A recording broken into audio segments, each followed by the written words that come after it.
حکومت کا فرض ہے کہ اداروں کے درمیان توازن قائم کرے، اعتدال پیدا کرے، اور جس ادارے کی جو اہمیت اور حیثیت آئینی اور قانونی طور پر ہے اس کو تسلیم کرے، اس کے مطابق اس کے فیصلوں کو بروئے کار لائے۔ لیکن اگر حکومت سب سے بڑا فریق ہو، اداروں کے درمیان تصادم کا ہمنوا ہو، اگر حکومت ان فیصلوں کو پرے کاہ کے برابر بھی اہمیت نہ سمجھتی ہو جو مختلف ادارے صادر کرتے ہوں، چاہے وہ پارلیمنٹ کی طرف سے ہو، میں آپ کو یاد دلاؤں پارلیمنٹ نے متفقہ قرارداد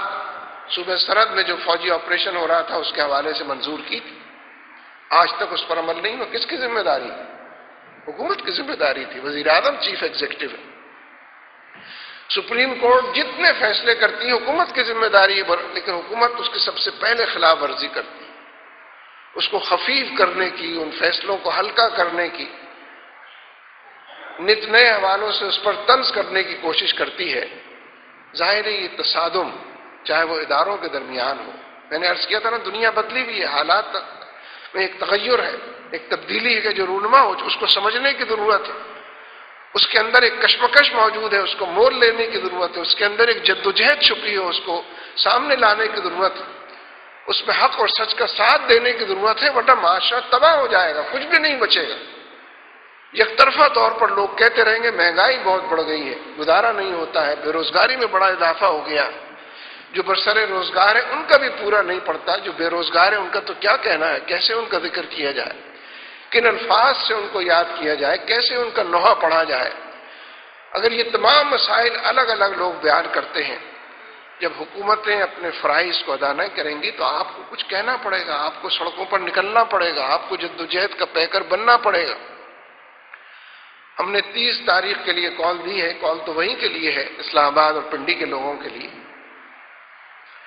کہ 30 تاریخ کو اس پورے ایجنڈے کے حوالے سے بڑی تعداد میں انشاءاللہ ہم لوگوں کو، اسلام آباد اور پنڈی کے لوگوں سے ہم نے درخواست کی کہ بڑی تعداد میں لوگ جمع ہوں تاکہ امت کو خوار کرنے اور دشمن کے لیے ترنیوالا بنانے کی جتنی سازشیں ہو رہی ہیں ان کو بھی بے نقاب کیا جائے، اور جن حوالوں سے اس کو مضبوط کیا جا سکتا ہے اس ایجنڈے پر بات کی جائے، اس کے لیے لوگوں کو کمر بستہ کیا جائے۔ اس لیے میرے دوستو، نبی اکرم صلی اللہ علیہ وسلم نے تو ایک منصفانہ عادلانہ معاشرہ قائم کیا۔ نبی اکرم صلی اللہ علیہ وسلم نے تو لوگوں کی ضروریات کو اور احتیاج کے حوالے سے، یہ ٹھیک ہے اصل چیز جو ہے جس کی طرف ہمارا خیال بھی کم جاتا ہے، اصل چیز تو جنت کی طلب، یہ آرزو، یہ تمنا، یہ خواہش طبیعت کے اندر رچ بس جائے جنت کی طلب، تو ساری چیزیں ہیج ہو جاتی، ساری چیزیں بے معنی ہو کر رہ جاتی۔ اسی لیے تو پھر وہ واقعات پیش آتے ہیں کہ کھجوریں کھانے والے نے پوچھا نبی صلی اللہ علیہ وسلم سے کہ اگر میں جنگ میں لڑا اور مارا گیا تو مجھے کیا ملے گا؟ تو جب اس کو اثر نو بتایا گیا، جو اس کو پہلے سے بھی معلوم تھا کہ جنت ملے گی، تو اس نے کھجوروں کی طرف حسرت بھری نگاہ سے نہیں بلکہ طبیعت کی سیری کے حوالے کھجوروں کی طرف دیکھا اور کہا کہ اگر جنت ملنی ہے تو کھجوریں کھا کر وقت کو ضائع کیا جائے، کھجوریں تو وہاں بہت مل جائیں گی۔ جنگ کے اندر شریک ہوا، جان آفری کی سپرد کی۔ یہ جو طلب صادق ہے، یہ جو فی الحقیقت ایک لگاؤ ہے کہ اصل منزل جو ہے وہ ہے اللہ کی رضا کے نتیجے میں، ظاہر ہے کہ اس طلب کو بھی، اس کلچر کو بھی فروغ دینے کی ضرورت ہے۔ کبھی کبھی لوگ کہہ دیتے ہیں کہ مولوی صاحب کھانے کو ہے نہیں کچھ، یہاں پر حالات بہت خراب ہیں، کچھ پتہ نہیں گھر جائیں گے تو کیا ملے گا، زندگی بالکل جو ہے ہتھیلی پر جان رکھی ہوئی ہے، کچھ نہ معلوم کہ زندگی کے کتنے ساز۔ یہ سب باتیں اپنی جگہ ٹھیک، لیکن یہ دین سے دوری کی وجہ سے پیدا ہوئی، دین سے قربت کے نتیجے میں یہ باتیں ختم ہونے والی۔ یہ جو لوگ کہتے ہیں کہ قرآن کے اندر یہ لکھا ہے وہ لکھا ہے، اس لکھے پر عمل نہ کرنے کی وجہ سے مسائل پیدا ہوئے، اس حکم کو بجا نہ لانے کی وجہ سے، اور قرآن پر کے حکم کو بجا لانا نبی صلی اللہ علیہ وسلم کا اسوہ۔ جسے قرآن سمجھنا ہو وہ نبی صلی اللہ علیہ وسلم کی سیرت طیبہ پڑھے، جسے آپ کی سیرت سے کوئی تعلق ہو وہ قرآن پاک کا مطالعہ کرے، دونوں لازم و ملزوم ہے۔ دونوں کا چولی دامن کا ساتھ ہے، دونوں ایک دوسرے کی تشریح کرتے ہیں، اور دونوں کے ملاپ سے ہی پھر اسلام اور دعوت جو اللہ کی طرف بلانا ہے وہ روب عمل آتا ہے۔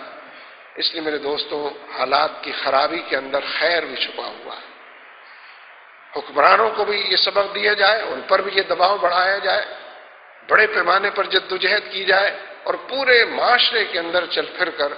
نبی اکرم صلی اللہ علیہ وسلم کا جو حق ہے، آپ نے ہم کو ہدایت سے اللہ کی طرف جانے کے راستے آپ نے ہم کو بتائے، روشناس کرایا، آپ ذریعہ بنے ہیں، ہادی برحق ہیں، آپ اس کا سبب بنے ہیں۔ کیسے اس احسان کو تو نہیں چکایا جا سکتا،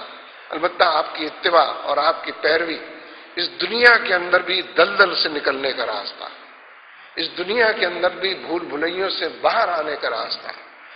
اور اس دنیا کے اندر بھی جو مسائل اور اس کا جنگل کھڑا ہوا ہے اس کو کاٹنے کا راستہ ہے آپ کی اتباع اور پیروی، اور اسی کے نتیجے میں آپ اپنے حکمرانوں کو بھی اگر ٹھیک راستے پر لاتے ہیں تو میں سمجھتا ہوں کہ یہ دوہرا فائدہ ہے۔ اس کا بھی امکان بڑھتا ہے کہ پوری دنیا کو جو پیغام مسلمانوں کے ضعف کا،